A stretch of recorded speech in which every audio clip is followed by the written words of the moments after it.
Okay, great. Welcome, everyone. Thank you for being here today. I am really excited to share the information I have with you, and I am super grateful and appreciative to have the opportunity to share all of this with you. And I'm really hoping that this will be really helpful in helping you achieve any goals you have for the long term. So, for those of you who don't know me, my name is Kayla. I am a grief recovery specialist, as well as a yoga instructor, as well as a fitness nutrition expert and weight loss coach. And my mission is to help as many people as I can heal their hearts, heal their bodies holistically, heal their mind and emotions, so that way they can live free of as many, difficult things like overweightness or oh my goodness, I'm tripping over my words. You know what I mean. Help you live the best life that you could possibly live. So anybody who's watching the live, please leave a comment, type in live, leave comments, leave questions. If you're watching the replay, type the replay. Let me know who's watching. Please share the video, share the group if you're in the Facebook group. If you're not, I'll leave a link in the description below. And if you are watching the replay, please hit the like, subscribe button. If you're not on the YouTube, please go to the YouTube and subscribe. It's a small click for you, but it's a great deal of support for me, and I would greatly appreciate it.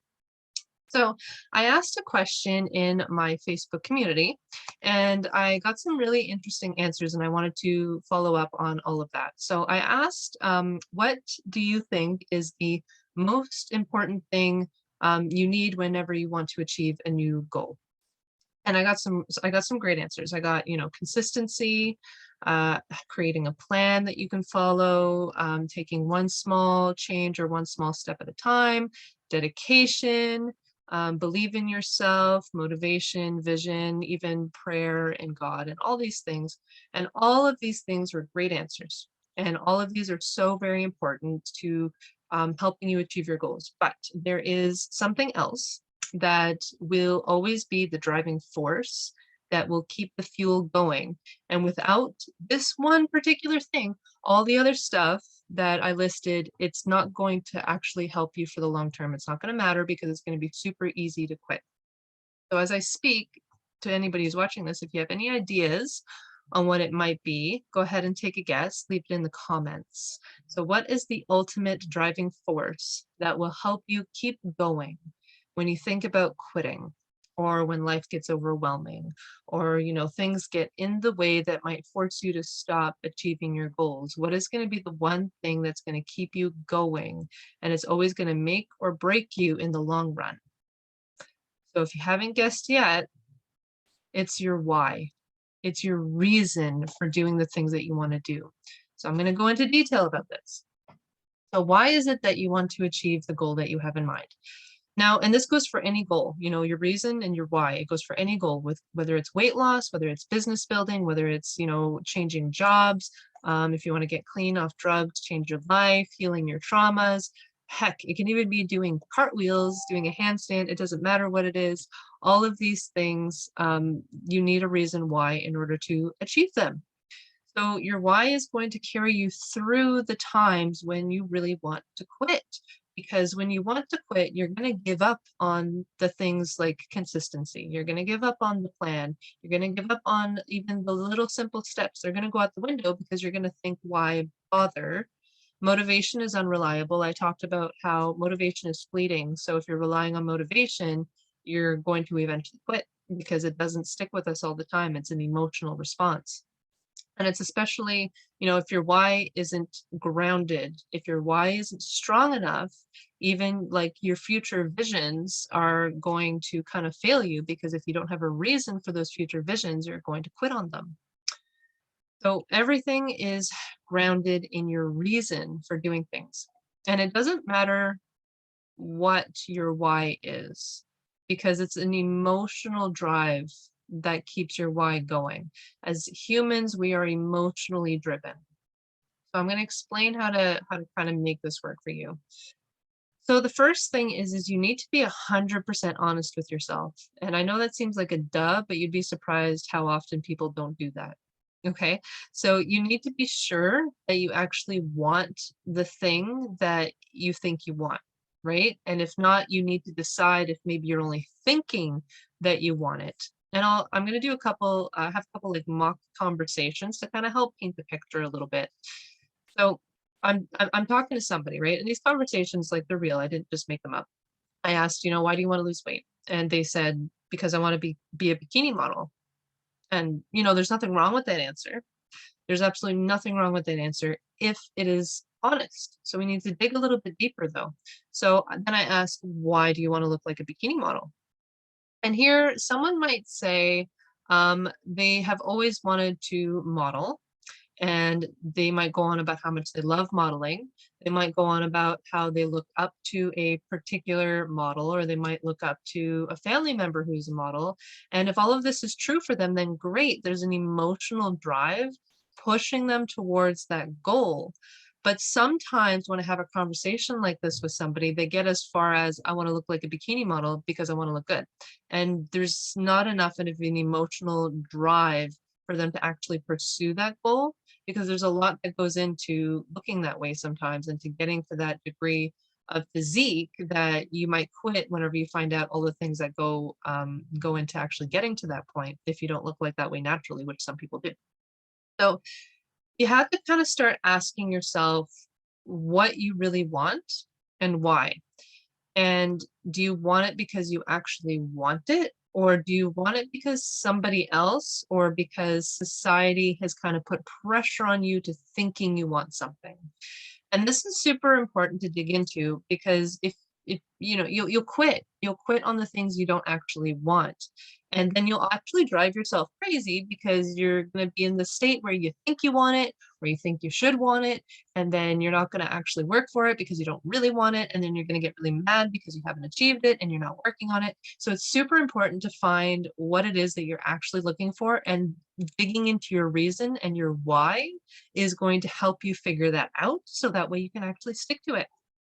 And like for one example, this goes for times like, maybe for instance, or rather I have met a lot of people and spoken to a lot of people who say they need to lose weight because, the doctor told them they need to, for the sake of their health or for whatever.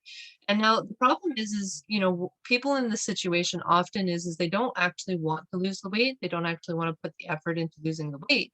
They just want to because the doctor told them to.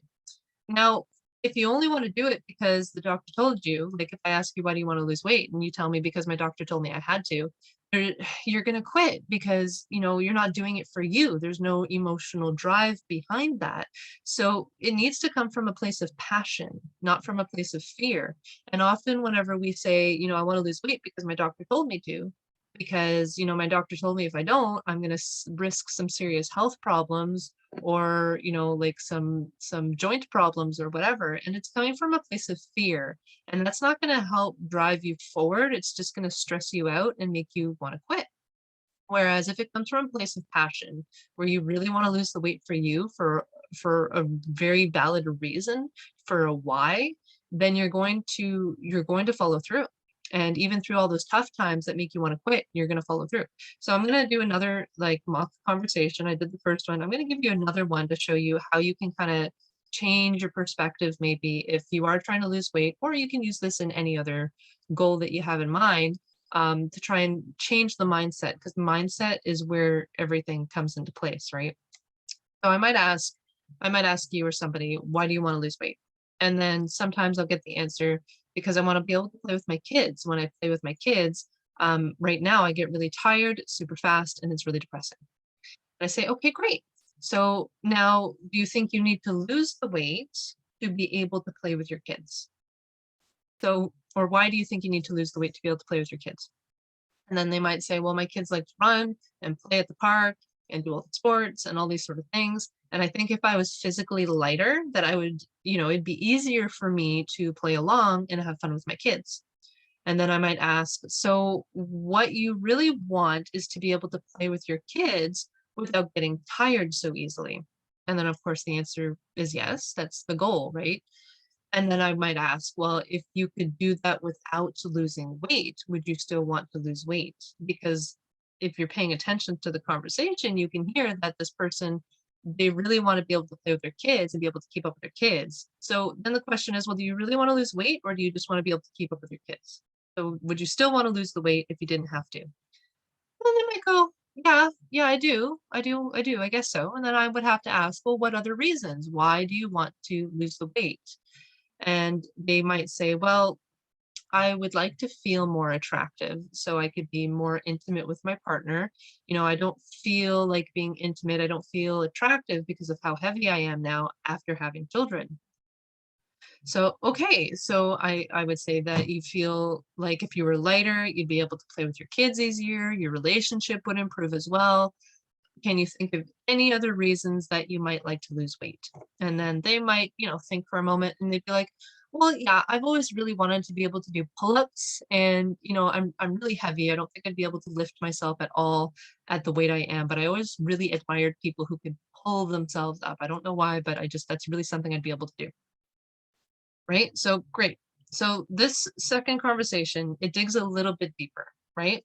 And then we're finding multiple reasons why this person wants to lose weight. But when we pay attention, we can see that the ultimate goal isn't actually weight loss. It's really to become more fit so that they can be more active with their kids and then they can have an easier time carrying themselves.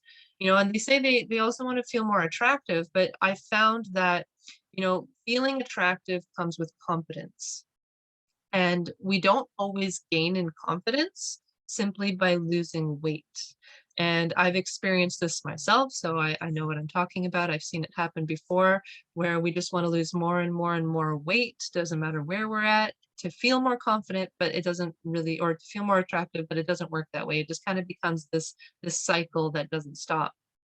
So, but by becoming more fit, and fun, they will actually start to feel more attractive as their confidence builds. And this I have seen actually happen. So now we know that the focus needs to change, right? From wanting to lose weight, we want to become what we really want is to become more fit. So by doing that, we need to build the habits that are going to make that happen. And we need to build healthier eating habits, and we need to build a habit of the physical fitness, how exactly we're going to go about that. And when we put those things in place to actually reach that real goal that we want, then the weight is just going to come off, right? Because we're going to start to focus and target on the reason why this person wants to lose weight. It's really that they want to become more fit and they want to gain more confidence. And when we start to work on the things that's actually going to drive them towards those goals, the weight is going to automatically come off, right? The weight loss is not the ultimate goal. And this is why sometimes people get stuck on the weight loss goal when really there's something else, there's a different reason why they want to lose the weight and they're just stuck on wanting to lose weight, and then they're struggling to stay on path with whatever their goal is because they don't really know what the ultimate goal is that they have in mind. So I encourage you to do this little sort of thing on with yourself. I encourage you to maybe do it with somebody else who can help you kind of dig into your reason why, because I find if we do it by ourselves it's great, but when we have somebody else to bounce ideas and thoughts off of, usually they can help us kind of like cycle through um things a little bit easier mentally, right? So all you have to do is just start by asking yourself, what do I want to achieve? What is my goal? And then from there, you start asking yourself why. And you just keep asking yourself why and see what you discover about yourself and where it is that you need to start putting your focus and your attention in order to reach the goal that you have in mind. So, right, what do you want to build a business? Why? To have more financial control. Well, why do you want more financial control? Well, to have more freedom. Well, why do you want more freedom? To be able to do the things I want to do. Well, why do you want to be able to do the things you want to do? And just keep asking why until you just can't come up with anything else, right? Until you start to kind of figure out that driving force of why you want to build the business or why you want to lose the weight or why you want to do the things that you want to do. What is the driving force that's making you want to do that?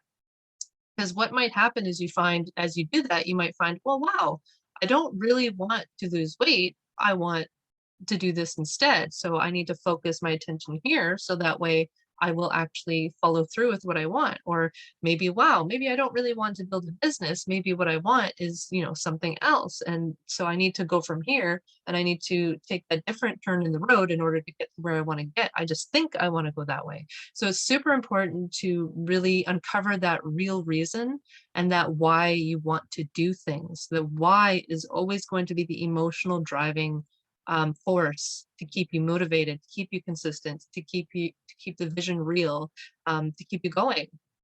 And also, like I said, 100% honesty. You have to be 100% honest with yourself. Don't feel shame or guilt from any of your answers if they are true to you. If they touch you here, right? You can't outthink your emotions. You can go ahead and try, but I talk about this in grief recovery. We go from here to here in grief recovery because this is the ultimate driving force, and this is what's going to keep you going. The emotional drive isn't so important to keep you motivated, to keep the emotion, to keep the consistency, to keep all the things. Without the emotional driving force, we say, well, what's the point? Right? Because then we just feel like a robot just living life and doing whatever it is that we're doing because somebody else told us to do that. And we quit when that happens. So if you come up with an answer that isn't honest, it's because maybe you are feeling like you should have a different answer based on what somebody else has told you, right? And, when you find yourself doing that, when you find yourself answering your whys with, well, maybe this, or I think that, then you need to stop and you need to ask yourself, where is this coming from? Why am I afraid to answer honestly? What is it that is stopping me from going in the direction I need to go with these answers? And, sometimes people feel guilt, sometimes people feel shame or some sort of negative push to keep you away from the honest answer. And if you feel that happening, then that's where the work needs to be. That's where your current work needs to be, is you need to figure out a way to get rid of that apprehension from allowing yourself to be honest with yourself. There's some sort of fear triggering you to stop you. And that's where your work needs to be now. If you can't answer those whys honestly, right? So I know I rambled on a little bit here, but I really hope that all of this has given you maybe a new perspective on how to pursue your goals and how to do the things that you want to do, and why, and like the why and the reason being the important thing. That's the one thing that's going to keep you going, right? And I'll say it's an ongoing process discovering your why. It can take time, so be patient, be kind with yourself when you're doing it. Don't get so upset or frustrated. And often it changes. We'll figure out a reason why, and we'll start pursuing something, and then something doesn't feel right, and then we were like, well, why is that? And then we go on the path again, and it's a constant developing thing in motion. And as long as you're constantly developing and trying to figure it out, it just gets more and more clear. And the more and more clear that your reason and your why is, the easier it's going to be to stay on track. Like, it is, the clearer it becomes, the easier it is to say no to all the things that are going to make you fall off like your track. Because that's the thing, is it's not saying yes. Saying yes is easy. Saying no can be really hard. If you want to go out for drinks and nachos today, oh yeah, sounds like fun. No, no, because I don't want to do that, because I want to get up in the morning and do my workout, if that's what you're doing, or whatever it is. Like, saying no can be one of the hardest things. But when your vision and your reason and your why becomes as clear as crystal, or as clear as possible, then saying no to those temptations becomes so much easier, to put it straightforward. So if any of this has been helpful, please leave a comment. Please, give me a thumbs up, give me a heart, give me a like. I'll be sharing the live through the YouTube. So those of you watching the YouTube, please like, subscribe, go to the YouTube, like, subscribe. Little click gives me a great deal of support. And if you feel that, any of this is resonating with you and you feel like you need a little bit of help working this out for yourself, please let me know. Reach out to me and we can have a discussion. All consultations of what I do are absolutely free, and we could take that time to discover if any of my services are a fit in the right direction for you. So thank you, Jane. Yes, makes sense. I'm glad that all of this is resonating with you. So thank you for tuning in. Hit say live, say replay if you're watching the replay. And thank you, thank you, thank you. I hope this has resonated. Thank you for your attention. And I look forward to making future videos that will help benefit you and help you grow and reach all those goals that you have in mind for yourself. So until next time, I will see you guys later. Bye for now.